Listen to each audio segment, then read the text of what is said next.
तो मेरे बहुत ही प्रिय और बेहद सम्मानित साथियों, हृदय की असीम गहराइयों से अभिनंदन, बहुत बहुत हार्दिक स्वागत। साथियों, मंगल पर हम पर्याप्त चर्चा कर चुके हैं, लेकिन अभी भी कई प्रकार के कमेंट्स, कई प्रकार के फोन कॉल्स आते हैं कि आचार्य जी, मेरे इस भाव में मंगल है, क्या मैं मंगली हूं? मुझे किसी पंडित जी ने बोला है कि मैं मंगली हूं, किसी ने कहा है कि आंशिक मंगली हूं। तो आप मंगल दोष पर हमारे विस्तार से जो प्ले लिस्ट है उसको जाकर के देख सकते हैं। सर्च बार में यदि आप YouTube पर सर्च करते हैं कि मंगली कुंडली आचार्य चंद्रकांत, तो सभी वीडियोस आपके पास में आ जाएंगे। आज हम जो चर्चा करने जा रहे हैं वो एक कंफ्यूजन को लेकर के है, और लक्की सोनी जी का ये कमेंट हमारे पास में आया था और इन्होंने लिखा था कि मंगल 5वें भाव में है तो भी मुझे मंगली बता दिया गया है। जबकि हमने क्या कहा था कि मंगल जो है वो यदि लग्न में या चतुर्थ भाव में या सप्तम भाव में या अष्टम भाव में या द्वादश भाव में, यदि इनमें से कहीं पर होता है तो हम उसको कहते हैं कि ये एक मंगली कुंडली है। लक्की जी ने कहा कि इनके 5वें भाव में मंगल है। ये 5वां भाव क्यों है? क्योंकि यहां से कुंडली शुरू होती है और यहां से गिनते हैं यदि हम, तो 1 2 3 4 और ये 5, तो 5वें भाव में मंगल है। इसका भी आप कारण जान लीजिए कि ऐसा इनको यदि कहा गया है तो किस कारण से कहा गया है। साथियों, एक टर्मिनोलॉजी होती है चंद्र मंगली, ठीक है। अब चंद्र मंगली का अर्थ क्या होता है कि कुंडली में चंद्रमा जहां पर भी विराजमान है, यदि वहां से गिन करके चंद्रमा को लग्न मानते हुए यदि 1 4 7 8 या 12वें भाव में चंद्रमा के यदि मंगल है तो हम उसको कहेंगे कि ये चंद्र मंगली है। मान लीजिए कि चंद्रमा आपकी कुंडली में इस भाव में विराजमान है, हम मान रहे हैं, वो कहीं पर भी हो सकता है, मान रहे हैं कि चंद्रमा इस द्वितीय भाव में है। तो इस स्थिति में यदि चंद्रमा के साथ में ही मंगल देव विराजमान है, या फिर 1 4 1 2 3 4, ये 4 यहां पर आया, 5 6 7 और 8, तो 7 और 8 ये यहां पर आया, 9 10 11 और 12वां ये यहां पर आया। अब चंद्रमा से गिनते हुए 1 4 7 8 और 12वें भाव में यदि मंगल है तो हम इसको कहेंगे कि ये जातक या जातिका चंद्र मंगली है।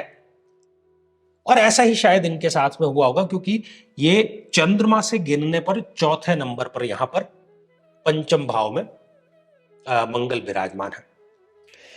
तो खास तौर पर जो कन्या है उसकी कुंडली में चंद्र मंगली देखना बहुत इंपॉर्टेंट होता है, क्योंकि जिस प्रकार से जो चंद्रमा का चक्र है उसी प्रकार से एक महिला का भी चक्र होता है। आप देखते हैं कि 27-28 दिन का जो एक मासिक चक्र होता है, चंद्रमा मन का भी जातक है, और स्त्रियां जो है वो मन की बहुत ही मासूम, बहुत कोमल होती है। तो ये कारण इसलिए है कि विवाह के समय जब कुंडली मिलान किया जा रहा है तब चंद्र मंगली भी देखना बेहद आवश्यक हो जाता है।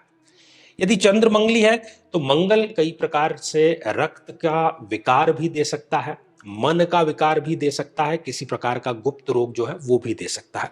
तो ये तो हो गया चंद्र मंगली।